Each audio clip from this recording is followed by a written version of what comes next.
She tries a pit, but finds it full of bees.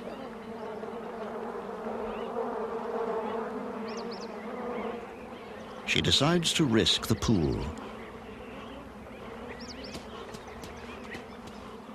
In heat like this, the bees need water too. Lions can go without water for a long time, but this one is a nursing mother. She must drink.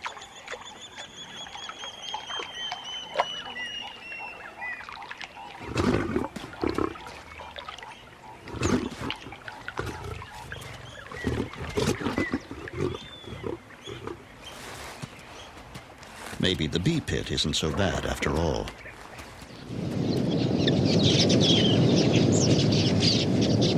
Large flocks of quilias are in the area, searching for seed and grain. As they stop by the pool to drink, their busy fluttering at the water's edge inspires the crocodiles with a keen and almost sporting enthusiasm.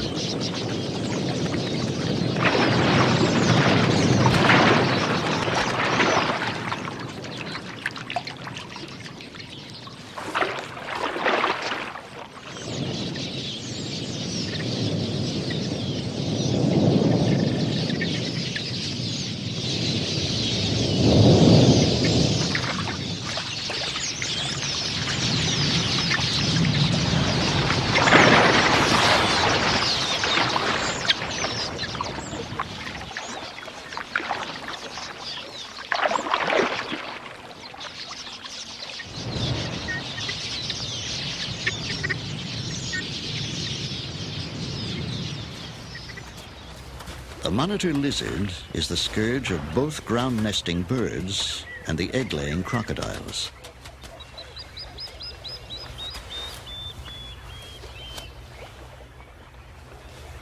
It's a voracious predator, particularly partial to eggs.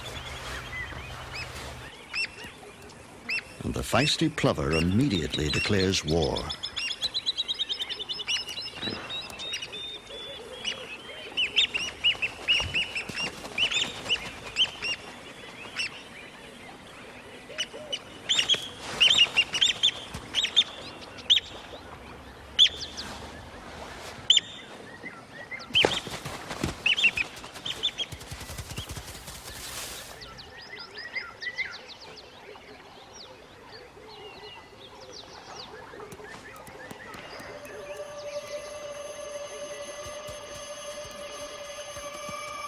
During the heat of the day, the sand becomes unbearably hot and burns the skin between the impala's hooves.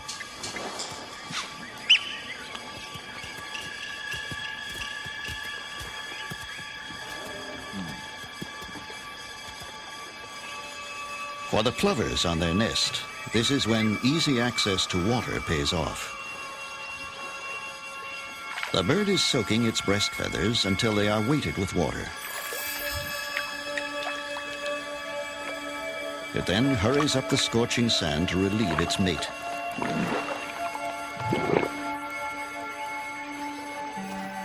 The plovers are brooding on sand that feels hot enough to fry an egg, and by midday they are changing guard at the nest every 10 minutes. Without the constant protection of their cool, wet feathers, the eggs could not survive the heat. The sand is so hot, it's a wonder she doesn't fly down.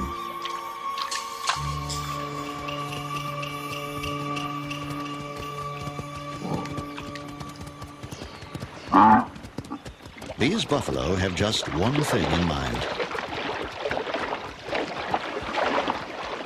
Their usual watering places are dry now, and they've had a long, hot journey to get here.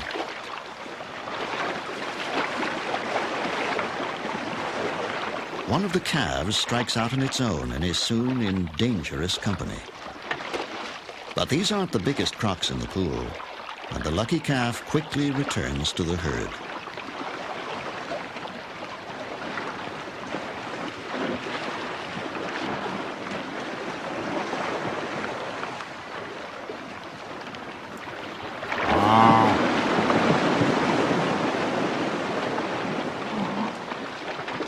The croc's intentions are clear enough, But before they can find a small enough victim, the buffalo decide it's time to leave.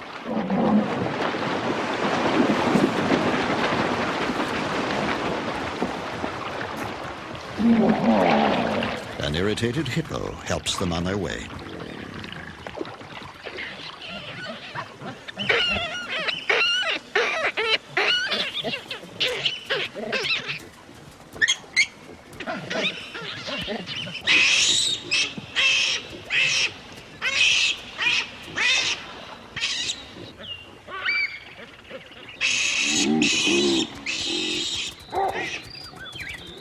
The drought and heat are now so severe that some animals with small young cannot supply enough milk, and thirsty youngsters follow their mothers to water before they're weaned, or wise enough to know how to drink.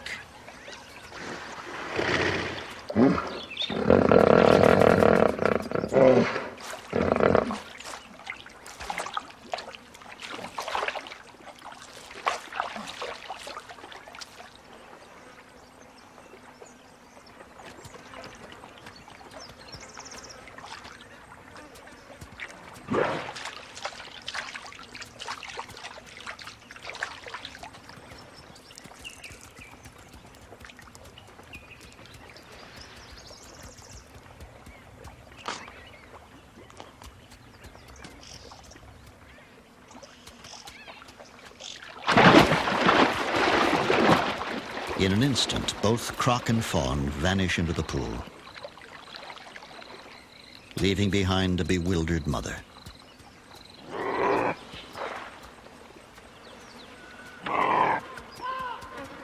Somewhere under the surface of the pool, the crocodile lies low with its prey, waiting for an opportune moment to eat without having to share.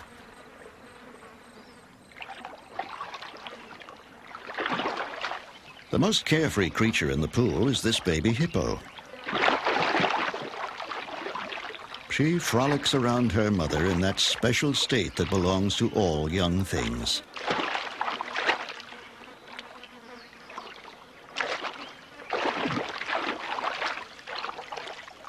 She is oblivious to the dangers in her world.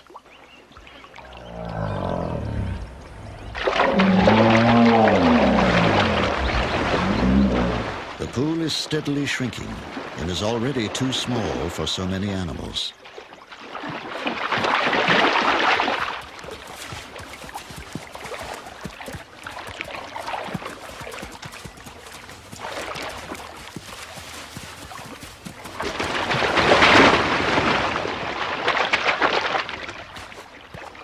But the hippos can't settle fights caused by overcrowding. There is no place else to go. As usual now, the hippos subside in an uneasy truce.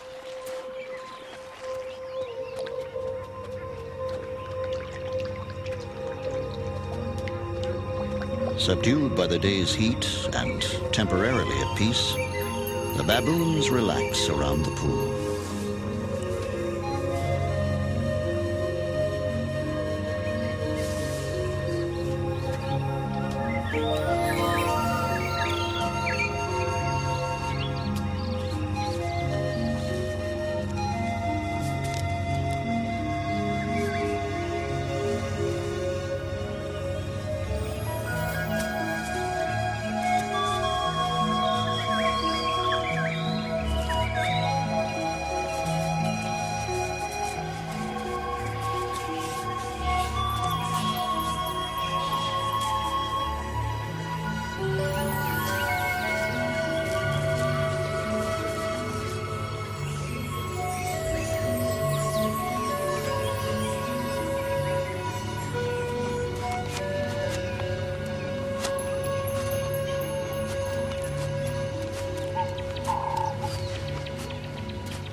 His peace is shattered by a familiar cry of outrage.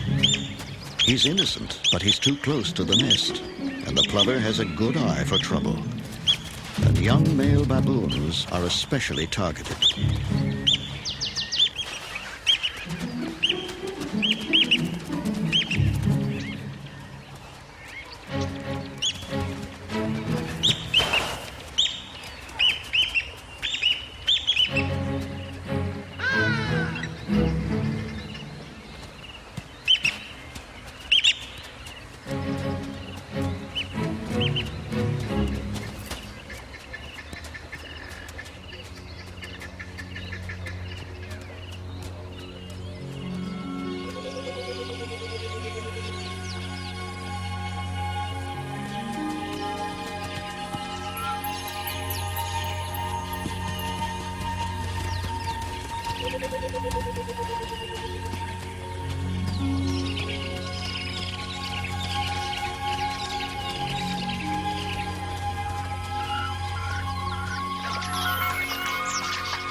A sudden spat between rival crocs sends a ripple of panic through the pool.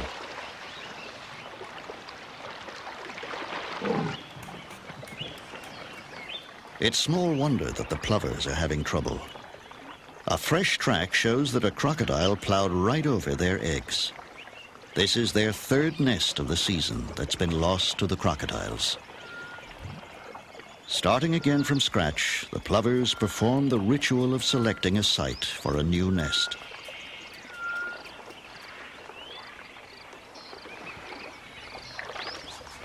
The baby hippo is exploring her world. The restraint of the crocodile seems out of character.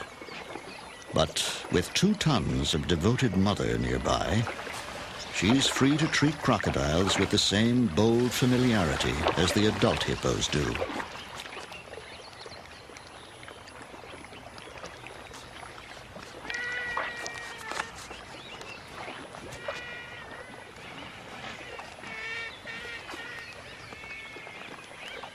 These great artists of violence are obliged to hold a kindly pose as the hippo child wanders in her playground of gently smiling dragons and slobbers on their tails.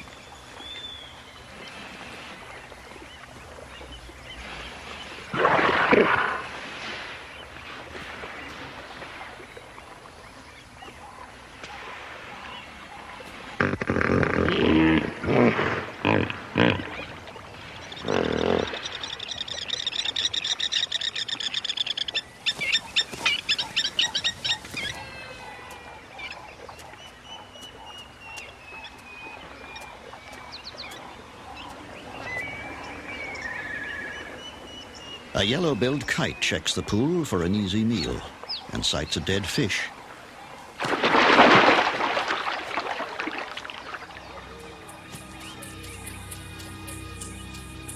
The surrounding land is parched and bare, and each night the hippos must trek for miles to find grazing. Other animals wander in the riverbed in search of the few remaining pools.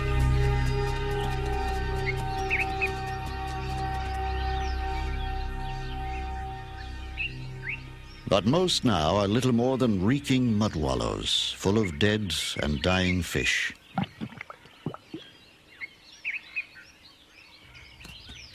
Even so, the impala would drink here, but the pool is dominated by a single croc, the last of a group of more than 40 that were here a month ago. The monkeys won't risk it and drink instead in deep footprints. The fawn's attempt to drink is a small disaster. Now it's covered with stinking mud.